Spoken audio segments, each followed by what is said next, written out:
ফেসবুকে ঢুকতে পারি না, এই দেশে কোনো কিছু নিরাপদ না, এই দেশে আমরা থাকবো না, আমরা বাইরে সেটেল হবো, এই ধরনের চেতনা কেন?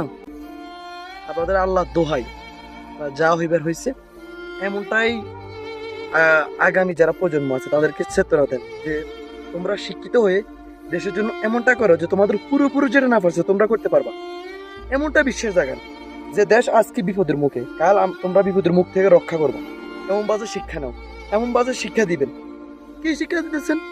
না দেশে থাকবো না, আমরা বাইরে সেটেল হবো। আর যারা বাইরে আছে তাদেরকে আপনারা যুক্তি দিচ্ছেন যে বাইরে সেটেল হওয়ার জন্য। কাহিনীটা কি? কেউ কিছু মনে করিয়েন না, আমার দেশের শিক্ষিত সমাজ আমার দেশে আর থাকবে না, তারা বিদেশে সেটেল হইতে চায়, তাদের এই দেশে নিরাপত্তা নাই।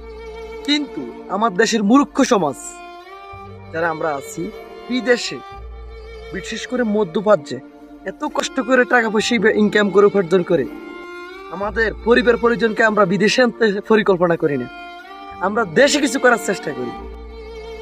একটা কথা কিন্তু মাথায় রাখবেন, স্বাধীনতার সময় শিক্ষিতরা শহীদ হয়নি, মূর্খরা হয়েছে।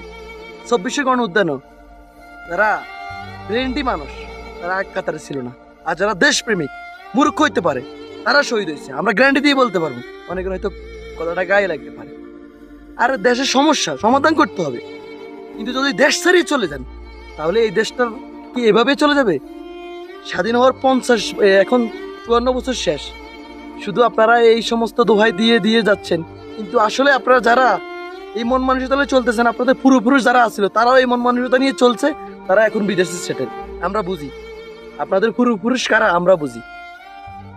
এখনো বলতেছি দেশের জন্য কিছু করেন।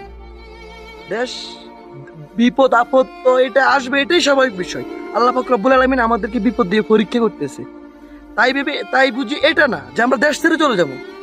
এই দেশটা শুধু যারা মূর্খ তাদের না, আর এই দেশটা যারা শিক্ষিত শুধু তাদেরও না, দেশটা সবার, আমাদের সবার দেশ। এই দেশপ্রেমটা মনে থাকতে হবে।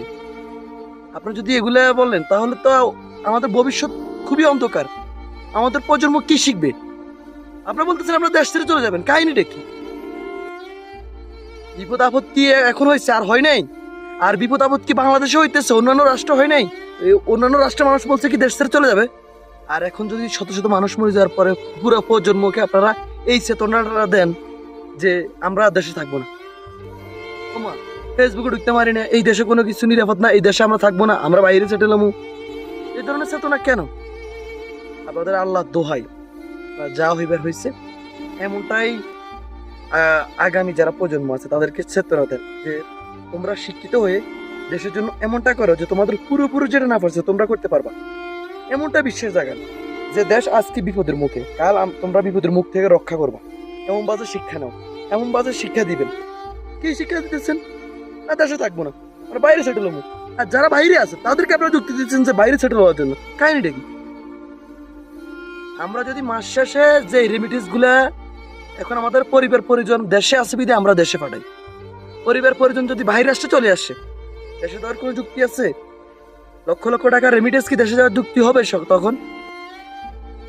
তখন দেশ থেকে আনবে যে বাইরে সেটেল হওয়ার পরিকল্পনা থাকবে সে দেশ থেকে দেশে দিবে না, দেশ থেকে সুশি আনার পরিকল্পনা থাকবে। একটা জিনিস মাথায় রাখবেন। আসসালামু আলাইকুম। ছোট মুখে অনেক বড় কথা বলে ফেলেছি, মাফ করে দিবেন।